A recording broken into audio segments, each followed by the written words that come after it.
नमस्कार दोस्तों, स्वागत है आपका अपने YouTube channel education point RG पर। तो दोस्तों, आशा करती हूँ आप सब अच्छे होंगे और आप ऐसे ही वीडियो चाहते हैं दोस्तों, तो मेरी चैनल को सब्सक्राइब कीजिए और वीडियो को लाइक कीजिए और ऐसा ही वीडियो और प्रैक्टिस सेट मैं आपके लिए लाती रहूँगी।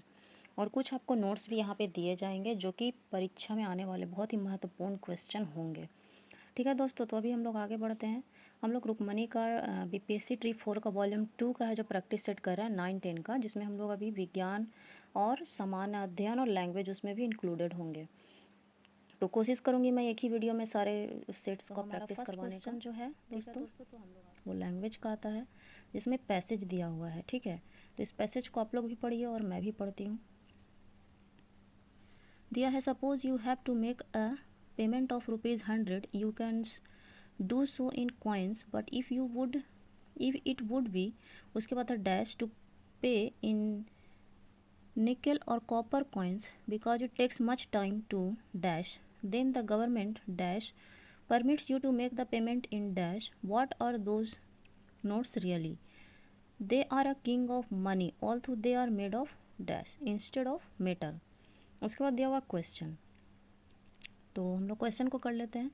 फर्स्ट क्वेश्चन है, fill in the blank with the most appropriate option, यानी कि नंबर 1 जो लिखा है तो बोल रहा है कि वो जो ब्लैंक दिया हुआ है उसमें क्या होगा। तो ऑप्शन नंबर हो जाएगा इसमें कम्बरसम, यानी कि ए। इसमें राइट आंसर हो जाएगा ए। उसके बाद है fill in the blanks with the most appropriate option, तो इसमें हो जाएगा काउंट। सही आंसर हो जाएगा काउंट। नेक्स्ट है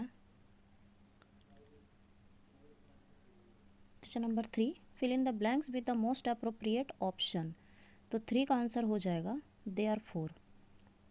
नेक्स्ट है fill in the blanks with the most appropriate option, तो 4 का ऑप्शन हो जाएगा नोट्स। नेक्स्ट है fill in the blank with the most appropriate option, यानी कि 5 में क्या हो जाएगा, तो 5 का जो आंसर है वो हो जाएगा पेपर। नेक्स्ट है select the word which means the same as the group of word given, a sentimental longing for a time in the past, तो 6 का आंसर हो जाएगा आंसर सी, नॉस्टैल्जिया। उसके बाद आते हैं हम लोग क्वेश्चन नंबर 7 की ओर। तो 7 में है select the most appropriate word to fill in the blanks, the kite was stuck so high on the tree that it was dash the reach of the boys, तो इसका ऑप्शन आंसर जो हो जाएगा वो हो जाएगा A, beyond. Person works in place of prime minister is, तो इसका आंसर हो जाएगा डिप्टी प्राइम मिनिस्टर। तो नेक्स्ट क्वेश्चन की ओर बढ़ जाते हैं जो कि हमारा हिंदी आ गया है। तो क्वेश्चन नंबर 9 में है यमक अलंकार होता है जब, तो यमक अलंकार कब होता है, जब भिन्न भिन्न अर्थ वाले शब्द भिन्न भिन्न अर्थ वाले समान शब्दों का प्रयोग होता है। उसके बाद आ जाते हैं क्वेश्चन नंबर 10, निम्न शब्द के लिए उपयुक्त समास का चयन कीजिए, यानी कि सुख दुख, तो सुख दुख कौन सा समास होगा, तो द्वंद्व समास होगा। नेक्स्ट है क्वेश्चन नंबर 11 की ओर आगे बढ़ते हैं। तो भारत में आर्य भाषा का प्रारंभ कब हुआ, तो भारत में आर्य भाषा का प्रारंभ 1500 ईसा पूर्व में हुआ था। आगे की ओर बढ़ते हैं क्वेश्चन नंबर 12, च छ ज झ य, ये ध्वनियाँ क्या कहलाती है, तो ये ध्वनियाँ कहलाती है क्या, तालव्य। उसके बाद है क्वेश्चन नंबर 13, परख का तत्सम है, परख का तत्सम क्या होगा, तो परीक्षा होगा। दिए गए शब्दों में प्रयुक्त संधि का चयन कीजिए, मनोयोग, तो मनोयोग का क्या हो जाएगा, विसर्ग संधि। उसके बाद है जिन वाक्यों में कार्य के होने या ना होने का बोध होता है वह होता है उसे क्या बोलते हैं, तो कार्य का बोध हो या ना हो उसे क्या होंगे, यानी कि संदेहवाचक। आगे की ओर बढ़ते हैं क्वेश्चन नंबर 16, तो वाच्य कितने प्रकार के होते हैं, वाच्य जो है वो 3 प्रकार के होते हैं। क्वेश्चन नंबर 17, सही वर्तनी वाले शब्द का चयन करें, तो सही वर्तनी वाला शब्द में क्या आ जाएगा, तो इसमें विद्यार्थी सही है। तो आगे की ओर बढ़ते हैं क्वेश्चन नंबर 18 में कह रहा है दिए गए शब्द के पर्यायवाची शब्द का चयन करें, पानी, तो पानी का हो जाएगा उपयुक्त में से एक से अधिक। रिक्त स्थान को भरने के लिए सबसे उपयुक्त शब्द का चयन करें। अधिक जनसंख्या भारत के लिए है, तो अधिक जनसंख्या भारत के लिए क्या है? अभिशाप। उसके बाद नेक्स्ट क्वेश्चन है, अंबर में कुंतल जाल देख, पद के नीचे पाताल देख, मुट्ठी में तीनों काल देख, मेरा स्वरूप विकराल देख। उपयुक्त पद में कौन सा रस है? तो कौन सा रस है इसमें? अद्भुत रस, अद्भुत रस। उसके बाद आते हैं क्वेश्चन नंबर 21 में है, विचित्र अथवा आश्चर्यजनक वस्तु या घटना को देखकर हृदय में कौतूहल तथा आश्चर्य का भाव उत्पन्न होता है, उसे कौन सा रस कहते हैं? तो उसे कौन सा रस कहते हैं? तो हो जाएगा अद्भुत रस। क्वेश्चन नंबर 21, निम्न विकल्पों में से कौन सा एक विकल्प तत्पुरुष समास का उदाहरण है? तो तत्पुरुष समास का कौन सा उदाहरण है इसमें? राजकुमार। उसके बाद आगे बढ़ते हैं, क्वेश्चन नंबर 23, दिए गए वाक्यांशों के लिए एक शब्द दीजिए। आकाश को छूने वाला, तो आकाश को छूने वाला को क्या बोलेंगे? गगनचुंबी। क्वेश्चन नंबर 24, दिए गए वाक्य का वह भाग ज्ञात करें जिसमें कोई त्रुटि है, अपने से अधिक दूसरों का व्याधा से वे अधिक पीड़ित थे। तो इसमें क्या हो जाएगा? 24 का आंसर तो हो जाएगा दूसरों का व्यथा से। उसके बाद है, वह कार मेरी है, वाक्य में कौन से कारक का प्रयोग हुआ है? तो संबंध कारक का। उसके बाद नीचे लिखा है कि नीचे दिए गए गद्यांशों पर आधारित 5 प्रश्न दिए, गद्यांशों को ध्यान से पढ़िए, यानी कि इसमें गद्यांश दिया गया है। तो अब हम लोग इस गद्यांश को पढ़ेंगे। दिया है गद्यांश में कि मनुष्य बुद्धि तथा हृदय दोनों ही रखता है, वह अपनी बुद्धि की सहायता से विचार तथा तर्क उपयोगी ज्ञात की सृष्टि तथा प्रचार करता है, और हृदय की सहायता से अनुभवों तथा भावनाओं को संजोता और संभालता है। अतः बुद्धि का संबंध मुख्यतः विचार तर्क तथा उपयोगी ज्ञान से है और हृदय का अनुभवों और भावनाओं से। मानव जीवन में बुद्धि तथा हृदय दोनों विशेष महत्व रखते हैं, किंतु इन दोनों के कार्य करने का क्षेत्र अलग अलग है। किसी कार्य को अच्छी तरह से सफलतापूर्वक करने, अपनी कार्य कुशलता को व्यक्त करने तथा भूगोल, इतिहास, राजनीति शास्त्र, अर्थशास्त्र, विज्ञान आदि उपयोगी कलाओं का ज्ञान प्राप्त करने के लिए बुद्धि की प्रधानता रहती है। जहाँ ज्ञान का संबंध है वहाँ बुद्धि की प्रधानता होती है, और जहाँ अनुभूतियों और भावनाओं का संबंध है वहाँ हृदय पक्ष की प्रधानता होती है। तो ये पूरे गद्यांश को हम लोग पढ़ चुके हैं। अब हम लोग इसके क्वेश्चन की ओर बढ़ते हैं। तो क्वेश्चन नंबर हम लोग 26 देखेंगे। सबसे पहले, मनुष्य अपनी बुद्धि की सहायता से, तो मनुष्य अपनी बुद्धि की सहायता से क्या करता है? तो उपयोगी ज्ञान की सृष्टि तथा प्रसार करता है। उसके बाद है मानव हृदय की सहायता से, तो हृदय से वो क्या करता है? अपने अनुभवों तथा भावनाओं को संजोता है। क्वेश्चन नंबर 28 में कह रहा है कि मनुष्य के जीवन में बुद्धि तथा हृदय, तो मनुष्य के जीवन में बुद्धि और हृदय क्या करता है? तो दोनों का विशेष महत्वपूर्ण स्थान है। उसके बाद है 29, भूगोल, इतिहास तथा अर्थशास्त्र के ज्ञान को अर्जित करने में क्या करता है? तो बुद्धि मदद करता है। क्वेश्चन नंबर 30 आ गया, किसी कार्य को सफलतापूर्वक करने के लिए क्या होते हैं? तो बुद्धि की प्रधानता रहता है। तो गाइस हम लोग यहाँ पे है जो दोस्तों, हम लोग यहाँ पे ये इंग्लिश और हिंदी का जो लैंग्वेज पेपर था वो हम लोग एकदम कंप्लीट कर चुके हैं। ठीक है, और यहाँ पे ये ख़त्म हो चुका है ये वाला। और चलिए हम लोग आगे देखते हैं सामान्य ज्ञान की ओर, जो सामान्य अध्ययन है, जनरल स्टडी, जो पेपर सबके लिए है। ठीक है, और लैंग्वेज भी था जो सबके लिए होता है, और ये सामान्य अध्ययन इसको भी सारे स्टूडेंट पढ़ सकते हैं, 1 से 5 से लेकर जितने भी हैं सब इसको देख सकते हैं। ठीक है, तो हम लोग नेक्स्ट क्वेश्चन की ओर बढ़ते हैं, जनरल स्टडी। तो जनरल स्टडी में है जो सबसे पहले है जो मैथ्स आ जाता है, 31, 32, 33। मैथ्स को कराएंगे तो वीडियो काफ़ी लंबा होगा गाइज। आप लोग है जो PDF को डाउनलोड कर लीजिएगा, मेरे टेलीग्राम चैनल को ज्वाइन कर लीजिएगा, लिंक डिस्क्रिप्शन में है, और वहाँ पे ज्वाइन करके आप देख सकते हैं PDF और मैथ्स को सॉल्व कर सकते हैं। ठीक है, और उसके आगे का हम लोग बाकी देख लेते हैं, बाकी का क्वेश्चन। तो क्वेश्चन नंबर 39 है। 39 में बोल रहा है कि वर्तमान में भारत के महान न्यायवादी कौन है? तो महान न्यायवादी कौन है? आर वेंकट रमनी। उसके बाद हाल ही में GI टैग से नामित अंगूर के किस पनीर थिराचाई की खेती किस राज्य के प्रसिद्ध कुंभुक घाटी में की जाती है? तो कहाँ की जाती है दोस्तों? तमिलनाडु। उसके बाद है, आगे बढ़ते हैं 41 क्वेश्चन में। हाल ही में कौन भारतीय मूल की महिला विश्व बैंक के वैश्विक पर्यावरण सुविधा की प्रथम महिला डायरेक्टर बनी? तो प्रथम महिला डायरेक्टर कौन बनी थी? तो बनी गीता बत्रा। गीता बत्रा हो जाएगी इसमें। उसके बाद है अगला क्वेश्चन है 42। ये क्वेश्चन थोड़ा अच्छा नहीं था ऐसा बुक में, वैसे मैं पढ़ दे रही हूँ, आपको समझ में आ जाएगा। लोकसभा चुनाव 2024 कितने चरण में आयोजित की जाएगी? तो 7 में। हाल ही में पेरू देश की पहली महिला राष्ट्रपति कौन बनी है? तो हीना वेलुआर्ट। उसके बाद है, दक्षिण भारत की पहली औद्योगिक गलियारा परियोजना की आधारशिला प्रधानमंत्री नरेंद्र मोदी द्वारा कहाँ रखी गई है? तो हो जाएगा तुमकुरू औद्योगिक क्षेत्र, यानी कि जो कर्नाटक में है।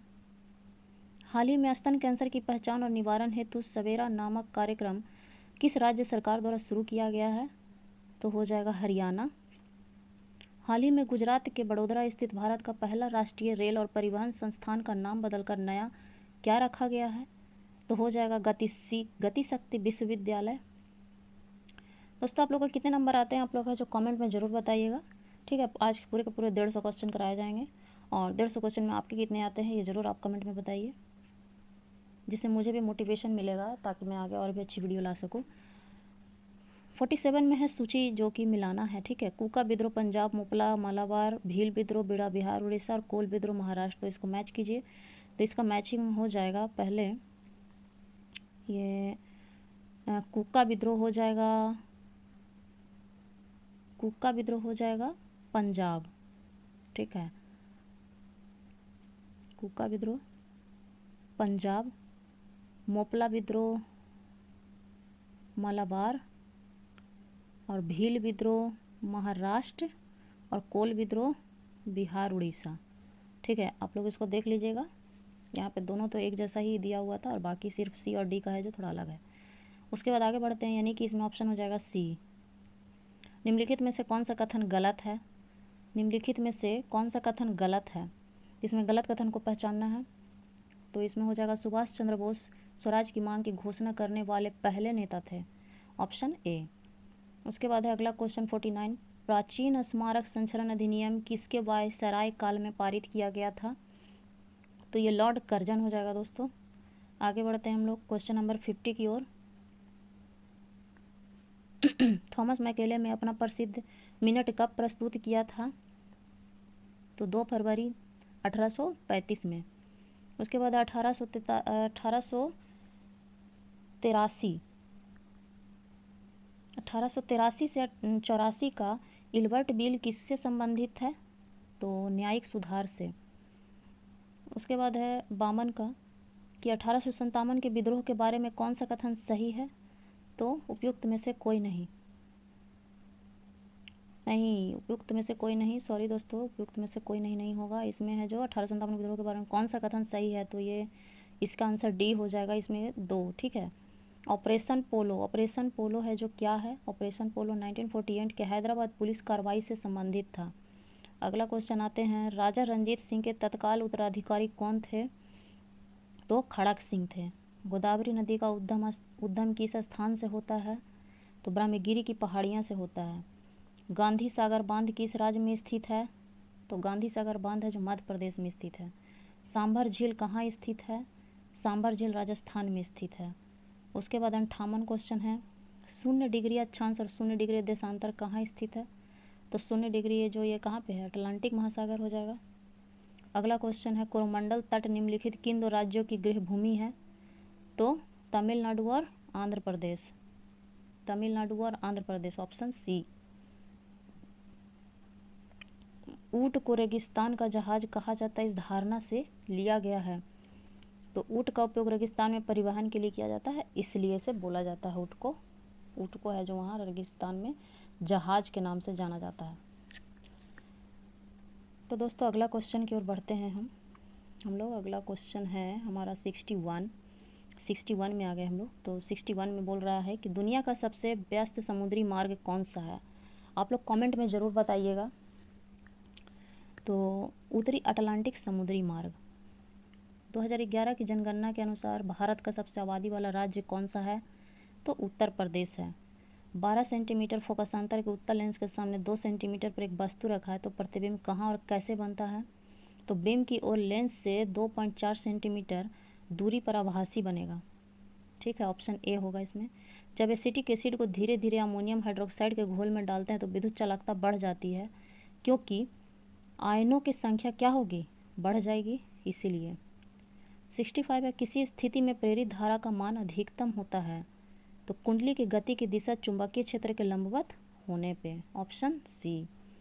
66 क्वेश्चन में आ गए हम लोग। जब कविता कॉपर सल्फेट का जलीय विलयन लेती है और इसमें एल्युमिनियम के कुछ दाने मिलाती है तो विलयन का रंग बदल जाता है, यह किसके निर्माण के कारण होता है? तो ये होता है Al2SO4 का होल 3। उसके बाद है 67, नीचे दिए गए विभिन्न बिंदु प्रजनन स्वास्थ्य की जानकारी देते हैं, गलत विकल्प का चयन कीजिए। तो इसमें हो जाएगा जन्मे बच्चे के लिंग का निर्धारण, यानी कि ऑप्शन बी।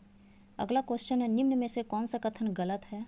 अब इसमें गलत कथन को पहचानना है, यानी कि इसमें बाकी सारे सही हैं और ये इसमें ए है जो गलत है।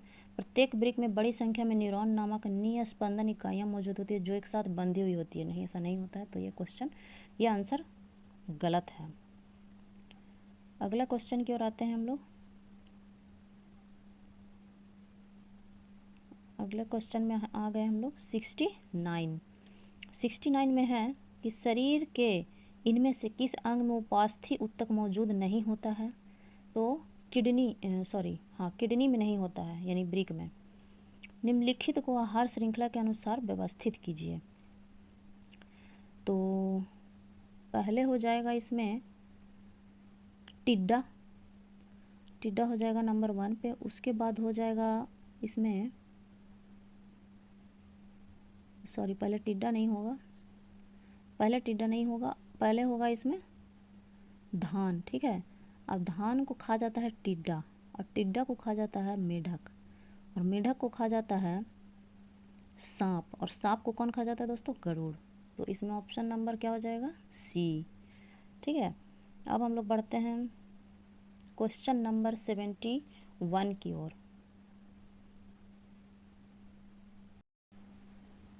तो क्वेश्चन नंबर 71 है, एक पतले अभिसारी लेंस की फोकस दूरी बैगनी प्रकाश के लिए f है। यदि बैगनी के स्थान पर लाल प्रकाश को प्रयुक्त किया जाए तो फोकस दूरी पर क्या प्रभाव पड़ेगा? तो 71 का हो जाएगा दोस्तों f बढ़ेगा। ठीक है, आगे बढ़ते हैं 72 की ओर। एक हवाई जहाज आकाश में उड़ रहा है, यह एक क्षैतिज समतल में यू टर्न ले रहा है। हवाई जहाज के मुड़ते समय इसके पंखे हो जाएंगे, तो इसके पंखे किधर क्या हो जाएंगे? तो ऊर्ध्वाधर हो जाएंगे, ऑप्शन नंबर बी। 73 में है, एक वृत्तीय केस नली में बहते श्यान द्रव्य के वेग प्रोफाइल क्या होती है? तो 73 का हो जाएगा परबलयिक, यानी कि ऑप्शन नंबर सी। 74 का है, एक आदर्श स्थिर वोल्टेज स्रोत का आंतरिक प्रतिरोध क्या होता है? तो इसका आंतरिक प्रतिरोध क्या होगा? 0 होगा, ऑप्शन ए। निम्न में से कौन अतिचालकीय पदार्थ है? अतिचालकीय पदार्थ यानी कि प्रतिचुंबकीय पदार्थ होगा, प्रतिचुंबकीय, ऑप्शन सी। निम्नलिखित में से कौन सा विषम चक्रीय यौगिक एरोमेटिक नहीं है? तो एरोमेटिक नहीं है पिप्रीडीन। निम्न कोटि के बहुलीकरण वाले बहुलकों को क्या कहते हैं? तो बहुलकों को कहते हैं ओलिगोमर्स। 78 का है, सोडियम परमाणु के अंतिम इलेक्ट्रॉन के चारों क्वांटम संख्याओं के मान क्या होते हैं? तो n बराबर 3 और i बराबर 0, m बराबर 0 और s बराबर +½ यानी कि ऑप्शन नंबर ए। उसके बाद आते हैं दोस्तों क्वेश्चन नंबर 79 में बोल रहा है कि ADH की परम्परागत के बारे में पारगम्यता के बारे में बताता है। PDH किसकी पारगम्यता के बारे में बताता है? तो 79 का हो जाएगा संग्रह नलिका और दूरस्थ कुंडलित नलिका की। रिस्ट्रिक्शन एंजाइम क्या है? रिस्ट्रिक्शन एंजाइम है ऐसे एंजाइम जो DNA में केवल एक विशेष क्रम वाले फोस्फोडाइटर बांध को तोड़ते हैं और इसको पुनः प्राप्य आकार को खंड कर देते हैं, यानी कि ऑप्शन नंबर सी। 81 है, सल्फर डाइऑक्साइड का प्रयोग किस में होता है? तो सल्फर डाइऑक्साइड का प्रयोग होता है पेट्रोल के शुद्धिकरण में। एल्युमिनियम कार्बाइड पानी से अभिक्रिया कर कौन सा गैस उत्सर्जित करता है? तो यह मार्स गैस उत्सर्जित करता है। 226 परमाणु भार तथा 88 परमाणु क्रमांक वाले एक तत्व से 2 अल्फा कण निकलने के बाद प्राप्त तत्व के द्रव्यमान संख्या तथा परमाणु संख्या क्या होगा? तो द्रव्यमान और परमाणु संख्या हो जाएगा 218 और 84। इसको आप लोग निकाल लीजिएगा कैलकुलेट करके, आई होप आपको आता ही होगा। कॉपर के प्रगलन में प्रयुक्त बेशमर परिवर्तक का स्तर यानी कि लाइनिंग क्या होता है? तो हो जाएगा चूना। उसके बाद है निम्नलिखित में से कौन सा आयनिक हाइड्राइड है? आयनिक हाइड्राइड है MgH2। किसी परमाणु के M कोष के अधिकतम कौन से उपकोष हो सकते हैं? तो sp_d। फास्फोरिक अम्ल का अणु सूत्र H3PO4 है और धातु के क्लोराइड का आणविक सूत्र MCl2 है। तो धातु का फास्फेट का सूत्र क्या होगा? तो M3PO4 का होल 2 हो जाएगा। अगले क्वेश्चन की ओर बढ़ते हैं। Question number 88। 5.1 gram hydrogen peroxide में यानी कि हाइड्रोजन परऑक्साइड यानी H2O2 के 100 मिलीलीटर घोल की मोलरता क्या होगी? तो 1.5 हो जाएगा। अगला क्वेश्चन है, एक वस्तु अवतल दर्पण के ध्रुव से 12 सेंटीमीटर की दूरी पर रखी जाती है। इसकी प्रतिबिंब इसके ध्रुव से 8 सेंटीमीटर उसी ओर बनता है। इसका फोकसांतर क्या है? तो इसका फोकसांतर हो जाएगा -4.8 सेंटीमीटर, यानी कि ऑप्शन बी। थर्मोसेटिंग प्लास्टिक का एक प्रमुख उदाहरण क्या है? तो बेकेलाइट है। उसके बाद अगले क्वेश्चन की ओर बढ़ते हैं। क्वेश्चन नंबर 91 में है, यदि वर्षों की 64 बूंदें मिलकर एक बड़ी बूंद बनाती है तब 64 बूंदों की कुल पृष्ठ ऊर्जा और एक बूंद की पृष्ठ ऊर्जा में अनुपात क्या होगा? तो 4:1 हो जाएगा। यदि एक वर्णी प्रकाश की किरण एक माध्यम से दूसरे माध्यम में जाती है तो निम्नलिखित में से कौन सी राशि अपरिवर्तित रहती है? तो आवृत्ति। जब किसी द्रव का ताप बढ़ाया जाता है तो इसका पृष्ठ तनाव क्या होगा? तो इसका पृष्ठ तनाव जो घट जाता है। भार mg का एक व्यक्ति त्वरण 4g से ऊपर की ओर जाते हुए रॉकेट में है। रॉकेट में व्यक्ति का भार क्या होगा? तो रॉकेट में व्यक्ति का भार 5 mg हो जाएगा। यदि एक सर्किट का प्रतिरोध दोगुना कर दिया जाता है तो वोल्टेज को समान रखने के लिए सर्किट में प्रवाहित विद्युत धारा क्या होगी? तो उसका विद्युत धारा क्या हो जाएगा? आधा घट जाएगा, यानी कि ऑप्शन नंबर बी। खुले फ्यूज का प्रतिरोध क्या होता है? तो खुले फ्यूज का प्रतिरोध जो है वो अनंत होता है। भिन्न द्रव्यमान m1 व m2 के पिंडों को भिन्न ऊंचाई h1 व h2 से गिराया जाता है। दोनों पिंडों द्वारा इन ऊंचाई से गिरने में लगे समय में क्या अनुपात होता है? तो इसका आंसर हो जाएगा h1 अनुपात √h1 अनुपात √h2, यानी कि ऑप्शन नंबर सी। उसके बाद आते हैं दोस्तों अगले क्वेश्चन की ओर, वो है हमारा 98 क्वेश्चन। तो 98 क्वेश्चन में है, एक गेंद जिसकी गतिज ऊर्जा E है तो 36 से 45 डिग्री यानी कि 45 डिग्री ऊपर फेंकी जाती है। उड़ान के उच्चतम बिंदु पर इसकी गतिज ऊर्जा क्या होगी? तो इसकी गतिज ऊर्जा हो जाएगी E/2। उसके बाद है 99 क्वेश्चन, एक लेंस में आवर्धन का मान सदैव 1 से कम होता है, वह लेंस क्या है? तो वह लेंस हो जाएगा क्या? अवतल। उसके बाद है अगला क्वेश्चन 100। Question number 100। एक सर्ववृत्त वायु में 1 सेकंड में 256 बार दोलन करता है। जब ध्वनि का वेग 330 मीटर पर सेकंड से है तो ध्वनि का तरंगदैर्ध्य क्या होगा? तो 1.29 मीटर होगा। इसको आप लोग सॉल्व कर लीजिएगा ध्वनि का तरंगदैर्ध्य का फॉर्मूला लगाकर। उसके बाद आते हैं क्वेश्चन नंबर 101। दो वस्तु A तथा B के वेगों के अनुपात 2:1 है। तो वस्तु A का द्रव्यमान B के द्रव्यमान का आधा है। A व B की गतिज ऊर्जाओं का अनुपात क्या होगा? तो A और B की गतिज ऊर्जाओं का अनुपात हो जाएगा 2:1। उसके बाद है 6000 एंगस्ट्रम तरंगदैर्ध्य का एक वर्णी प्रकाश निर्वात से 1.5 अपवर्तनांक वाले माध्यम में प्रवेश करता है। इस माध्यम में प्रकाश का तरंगदैर्ध्य का मान क्या होगा? तो 4000 एंगस्ट्रम हो जाएगा। उसके बाद है 103, 60 केजी द्रव्यमान का कोई मनुष्य 30 सोपानों की किसी सीढ़ी पर 40 सेकंड में चढ़ जाता है। यदि प्रत्येक सोपान की ऊंचाई 20 सेंटीमीटर है तो उसकी शक्ति क्या होगी? तो इसका आंसर हो जाएगा 88.2 वाट। बल को किसके द्वारा मापा जा सकता है?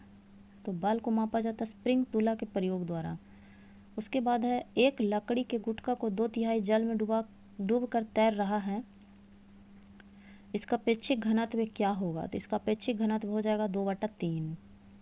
3 तारों का द्रव्यमान 1:3:5 के अनुपात में है एवं इनकी लंबाई क्रमशः 5:3:1 के अनुपात में है, तो उनके प्रतिरोधों का अनुपात क्या है? तो उनके प्रतिरोधों का अनुपात होगा 125:15:1, यानी कि ऑप्शन नंबर ए। कौन सी दवाइयाँ बुखार कम करने के काम आती है? तो एंटीपायरेटिक जो दवा होती है वो बुखार कम करने के काम में आती है। तो अब आते हैं अगले क्वेश्चन की ओर, वो है क्वेश्चन नंबर 108। अमाशय की पीएच श्रेणी क्या होती है? अमाशय की जो पीएच श्रेणी है वो क्या होती है? तो 1.5 से 2.0 के बीच में होती है। निम्न में से किसका सही सुमेल नहीं है? तो तृणभक्षी गौण उपभोक्ता। अगला है 110, कैंसर क्या है? तो कैंसर है जो अनियंत्रित समसूत्री विभाजन है, यानी कि ऑप्शन ए। उसके बाद आते हैं दोस्तों क्वेश्चन नंबर 111 में है किस समूह के सदस्यों का उपयोग बियर बनाने में किया जाता है? तो ईस्ट का उपयोग किया जाता है बियर बनाने में। अभिक्रिया में उत्प्रेरक में किस प्रकार का परिवर्तन होता है? तो अभिक्रिया में जो प्रेरक उसमें होता है भौतिक और गुणात्मक। 113 है औषध रसायनज्ञ के लिए औषधि का सर्वाधिक उपयोग वर्गीकरण किसके आधार पर किया जाता है?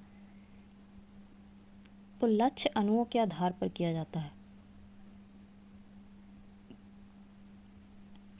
114 क्वेश्चन नंबर में बोल रहा है कि आवर्त सारणी के दीर्घ स्वरूप में आवर्त संख्या किसके बराबर होती है? तो आवर्त के किसी भी तत्व के अधिकतम मुख्य क्वांटम संख्या के बराबर होती है। निम्न में से कौन संघनक बहुलक नहीं है? तो नियोप्रीन है जो नहीं है।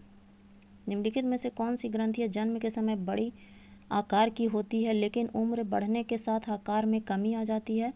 तो थाइमस ग्लैंड। कवकनाशी और प्रतिजैविक रसायन क्या होते हैं? तो क्रमशः रोगजनक कवकों और जीवाणुओं को मारते हैं। उसके बाद है निम्नलिखित में से कौन सा आनुवांशिक रोग नहीं है? तो रतौंधी है जो आनुवांशिक रोग नहीं है। अगले क्वेश्चन की ओर बढ़ते हैं, क्वेश्चन नंबर 119। सर्वप्रथम डीएनए को किसने अलग किया था? तो फ्रेडरर मिसर ने किया था। मर्मेकोलॉजी किसका अध्ययन है? तो मर्मेकोलॉजी है जो चींटियों का अध्ययन है। उसके बाद आते हैं क्वेश्चन नंबर 121, यानी 121 में बोल रहा है कि टार्टारिक अम्ल किस में निम्न में पाया जाता है? नींबू में, आंवला में, कच्चे आमों में कि अंगूरों में? तो इसका हो जाएगा कि कच्चे आमों में भी मिलता है और अंगूरों में भी मिलता है, यानी कि ऑप्शन सी सही होगा, ऑप्शन सी। उसके बाद है टिटेनस नामक रोग को निम्न में से किसके रूप में भी जाना जाता है? तो इसका लॉकजा के नाम से जाना जाता है। मानव की आहार नाल के विभिन्न भागों का सही क्रम का चयन कीजिए। तो इसका हो जाएगा पहले मुख से जाएगा ग्रसिका, ग्रसिका से जाएगा अमाशय, अमाशय से जाता है क्षुद्रांत, उसके बाद जाता है बृहदांत्र। क्षुद्रांत को छोटी आंत, बृहदांत को बड़ी आंत बोलते हैं। उसके बाद है अगला क्वेश्चन 124। μ1 अपवर्तनांक के एक द्विउत्तल लेंस को μ2 अपवर्तनांक के द्रव में डुबाया जाता है, तो यह किस प्रकार से कार्य करता है? तो ये है जो μ1 है जो छोटा होता है और μ2 बड़ा होता है अपसारी लेंस, तो ये बी ऑप्शन हो जाएगा। 125 में है इनमें कौन से गुणसूत्र वाला व्यक्ति क्लाइनफेल्टर सिंड्रोम से ग्रसित है? तो क्लाइनफेल्टर सिंड्रोम से जो ग्रसित होगा उसमें हो जाएगा XXY। उसके बाद 126 में वायु में कोई प्रकाश किरण अपवर्तनांक √2 वाले माध्यम से वायु को पृथक करने वाली सतह पर 45 डिग्री के कोण पर आपतित होती है, किरण माध्यम में किसके कोण पर अपवर्तित होगी? तो इसमें हो जाएगा बी 30 डिग्री।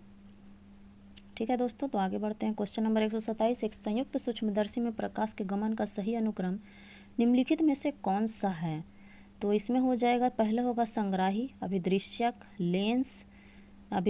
लेंस, फिर होगा निकाय, फिर नलिका, फिर नेत्रिका। यानी कि संग्राही, अभिदृश्यक लेंस, निकाय, नलिका और नेत्रिका, यानी कि ऑप्शन सी। 128 में है, यदि द्रव्यमान m बराबर है 400 ग्राम, गुरुत्वीय त्वरण g बराबर है छोटा g बराबर है 10 मीटर पर सेकंड स्क्वायर, तो वस्तु का भार क्या होगा? तो वस्तु का भार होगा 4 kg मीटर पर सेकंड स्क्वायर। ठीक है, तो बढ़ते हैं 129 क्वेश्चन में कि विटामिन ई का निम्न में से कौन सबसे महत्वपूर्ण स्रोत है? तो विटामिन ई हो जाएगा गेहूं अंकुर का तेल। DU प्लस DW बराबर 0 किस प्रक्रम के लिए होती है? तो रुद्धोष्म प्रक्रम के लिए होती है। उसके बाद है क्वेश्चन नंबर 131 कि मानव त्वचा किससे बनी होती है? तो सल्की या सल्काव एपिथेलियम से बनी होती है। किसी क्षण चुंबक के चुंबकीय क्षेत्र से संबंधित निम्न कथनों पर विचार कीजिए। तो इसमें हो जाएगा कि उपयुक्त में से एक से अधिक।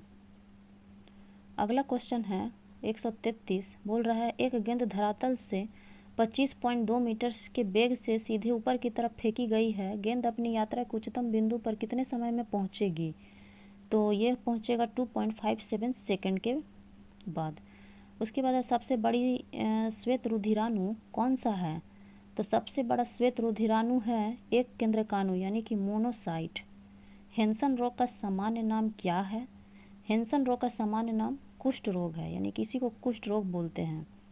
उदिकाश का सबसे अधिक ठोस प्रमाण किससे मिलते हैं? तो जीवाश्मों से मिलते हैं, यानी इवोल्यूशन जिसको बोला जाता है। पोर्टलैंड सीमेंट में जिप्सम मिलाने से क्या मदद मिलता है? तो सीमेंट को शीघ्र जमने से रोकने में मदद मिलता है, क्योंकि सीमेंट जल्दी जम जाता है दोस्तों, इसलिए आपको भी पता ही होगा। तो इसमें पोर्टलैंड है जो मिलाया जाता है, जिससे कि सीमेंट को जल्दी से जमने से रोका जाए। निम्न में कौन सा डी ब्लॉक का तत्व है? तो Hg। निम्न में से कौन सा एक अनुचुंबकीय आयन है? तो Gd3+ आयन। उसके बाद अगला क्वेश्चन 140, पौधे द्वारा उत्पादित कई उत्सर्जी उत्पाद मनुष्यों के लिए उपयोगी होते हैं। उस उत्पाद की पहचान कीजिए जो अंत श्वसन के लिए जाने पर मनुष्यों के लिए क्यों हानिकारक होता है? तो इसमें हो जाएगा कार्बन डाइऑक्साइड, क्योंकि ये हानिकारक ही है। अगर हम इसे सांस में लेते हैं अपने में तो वो हमारे लिए हानिकारक ही होगा, कार्बन डाइऑक्साइड, जिससे हमारा दम घुट सकता है। कक्षा में अंतरिक्ष यान में भारहीनता की अनुभूति का कारण क्या है? तो कक्षा में जो त्वरण है वो बाहरी गुरुत्वाकर्षण के कारण त्वरण के बराबर होता है, यानी कि ऑप्शन बी। निम्नलिखित में कौन सा कथन ध्वनि और प्रकाश तरंगों के बारे में सही है? तो ध्वनि तरंग अनुदैर्ध्य तरंग होती है, लेकिन प्रकाश तरंग जो क्या है वो अनुप्रस्थ तरंग होती है, अनुप्रस्थ। अगला है 0.0 डिग्री सेंटीग्रेड का 50 ग्राम बर्फ 20 डिग्री सेंटीग्रेड के 50 ग्राम जल में मिलाया जाता है, तो मिश्रण का ताप क्या होगा? तो मिश्रण का ताप होगा 0 डिग्री सेंटीग्रेड। एक वर्णाढ्य औरत का विवाह एक सामान्य पुरुष से होता है, उसके बच्चे कैसे होंगे? तो उसके बच्चे जो है वाहक पुत्री होगा, पुत्री है जो वाहक होगी, और वर्णाढ्य है जो पुत्र होगा, यानी कि ऑप्शन बी। निम्नलिखित विकल्पों में से कौन सा हार्मोन की पहचान करें जो बच्चों के बढ़ने में सहायक होता है? तो इसमें जो उपयुक्त में से कोई नहीं है, यहाँ पे कोई भी ऐसा हार्मोन ऐसा नहीं है जो ये बच्चों के बढ़ने में सहायक होगा। 146 का बोल रहा है वह तत्व कौन सा है जो किसी भी यौगिक में ऑक्सीकरण संख्या धनात्मक नहीं होती है? तो हो जाएगा फ्लोरीन। किस प्रतिरोधक के सिरों को विभवपात और संगत धाराओं के मान निम्न तालिका में दिए गए हैं? यदि प्रतिरोध ओम के नियम का पालन करता है तो एक्स और वाई के मान क्रमशः क्या होंगे? तो एक्स और वाई का मान क्रमशः क्या होगा? तो होगा 2.4 और 1.2, ऑप्शन नंबर ए। प्रोटीन की कमी से कौन सा रोग होता है? तो प्रोटीन की कमी से हमेशा ये क्वार्सिकुलर रोग होता है। अगला क्वेश्चन है क्वेश्चन नंबर 49 में है विट्रिफिकेशन का उपयोग किस में होता है? तो विट्रिफिकेशन का उपयोग है जो नाभिकीय अपशिष्ट को स्थिर करने में होता है, ऑप्शन नंबर बी। अगला है लास्ट क्वेश्चन है दोस्तों आज के सेट का एस्टर के क्षारीय जल अपघटन को क्या कहते हैं? तो इसको कहते हैं स्टिरीकरण। तो दोस्तों आज का सेट प्रैक्टिस सेट 2 खत्म हो गया, जो 150 का सारा क्वेश्चन मैं करवा दी हूँ। तो टेलीग्राम पे आप जाके ज़रूर ज्वाइन कर लीजिएगा और वीडियो को ज़रूर लाइक और शेयर ज़रूर कीजिएगा। अब हम लोग आएंगे नेक्स्ट वीडियो लेकर, जो प्रैक्टिस सेट 3 होगा। थैंक यू दोस्तों।